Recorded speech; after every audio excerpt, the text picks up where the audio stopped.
Hey everyone, कैसे हैं? उम्मीद करते हैं आप सब अच्छे होंगे। सो गाइस, इस वीडियो में हम सब जानेंगे बटर और घी के बारे में, डिफरेंस कि which one is the most important for our health. Clarified butter और common butter that is not natural butter, which one is beneficial for us, our health.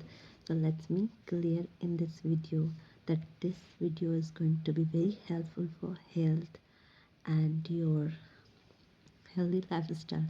So let's begin. So first of all, I'm gonna tell you about ghee. Ghee is commonly known as clarified butter. So सबसे पहले मैं बताऊंगी कि घी बनता कैसे है।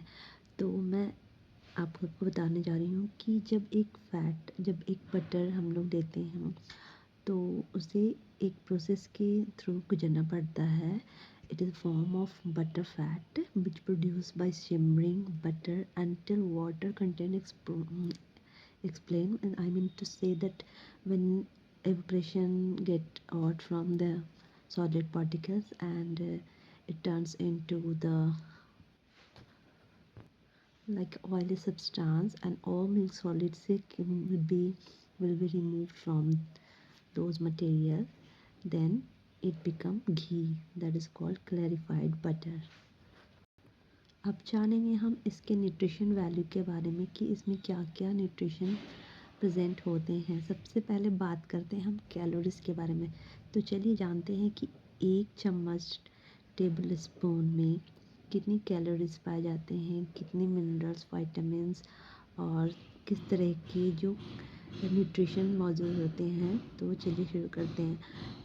When we take 1 tablespoon ghee, then we contain 14 gram of calorie, that is 122, I think 130, हाँ 130 calories. 14 ग्राम fat present होता है जो कि मोस्टली सैचुरेटेड फैट होता है। It is a calorie dense and contains visually no carbohydrates, protein, sugar, while it provides beneficial fat soluble vitamins like vitamins like vitamin A, vitamin E, and vitamin K. It is source of butyric acid. It's high saturated fat contain. It should be consumed in a moderate way.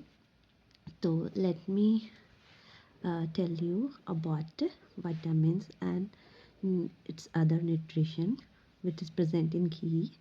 Uh, just vitamin A. It is a good source. Provide good source with one tells about. I mean, when we consume 1 tablespoon ghee, it provides good source of vitamin A and contain about 13% in daily value. अब बात करते हैं vitamin E की। तो vitamin E में जो है थोड़ा बहुत मौजूद होता है, इसमें घी में प्रेजेंट होता है, जो कि हम 3% डेली वैल्यू के हिसाब से हम लोग कैलकुलेट कर सकते हैं। विटामिन के बारे में बात करते हैं तो वो ट्रेस अमाउंट पे होता है, this is good enough. And butyric acid के बारे में बात करते हैं तो it is short chain fatty acid that supports our gut health. Gut health means our intestinal जो भी डाइजेस्टिव सिस्टम है, तो ये गट के लिए बहुत ही हेल्पफुल न्यूट्रिशन है, that is ghee.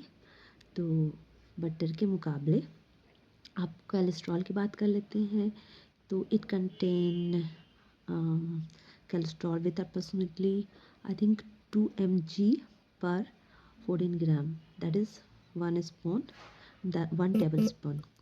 So let me talk some important concentration about high calorie and fat in it. So due to its density means कि उसका जो भी माप होता है तो उसके अकॉर्डिंग इसमें कितनी कैलोरीज और कितने फैट कंटेंट होते हैं, जो कि बहुत ही एसेंशियल होते हैं। और वेट गेन के लिए, अगर आप लीन थीन हैं, आप अपना वेट गेन करना चाहते हैं, आप अपने हेल्थ को कॉन्शियस करना चाहते हैं, अच्छा बॉडी गेन करना चाहते हैं, then must add ghee on your daily diet. तो इसमें जो सैचुरेटेड फैट होता है वो काफ़ी अच्छा वर्क करता है, जो कि हार्ट हेल्थ के लिए, हेल्दी हार्ट के लिए बहुत ही बेनिफिशियल होता है, बहुत ही अच्छा होता है। तो you must add ghee on your daily diet for healthy heart health. On behalf of any other oil like whatever soybean heart health, that must be refined oil or maybe your cooking oil.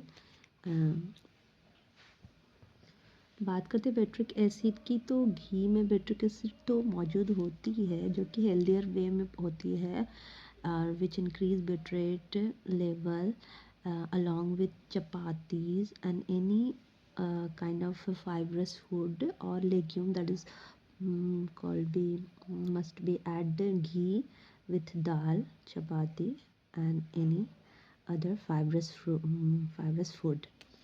सो अब मैं इसके बारे में बताने जा रही हूँ कि माइक्रोन्यूट्रिएंट कितने प्रेजेंट होते हैं घी में। तो as per 1 table spoon that is 14 ग्राम, तो उसमें मौजूद होते हैं। कैलोरी की बात करें तो कैलोरी उसमें 120 से 30 मैंने आप लोगों को पहले बता दिया था। टोटल फैट होती है 14 ग्राम। मोनोसैचुरेटेड फैट होती है आपको 9 gram, mono unsaturated fat sorry, and poly unsaturated fat जो होती है वो 0.5 होती है ग्राम में, एंड कार्बोहाइड्रेट 0 होते हैं। फैट बिल्कुल फैट की बात नहीं करती, मैं प्रोटीन की बात करती हूँ। प्रोटीन बिल्कुल नहीं होती है, 0 ग्राम होती हैं, एंड सोडियम भी 0 ग्राम ही होते हैं, and that is the point should be noted. And that is the nutrition value of ghee, that is called clarified butter especially. तो आप सब बताएं कि which one you like most, that is butter or clarified butter. Okay, enough for today. Thank you so much for watching my video. Bye bye.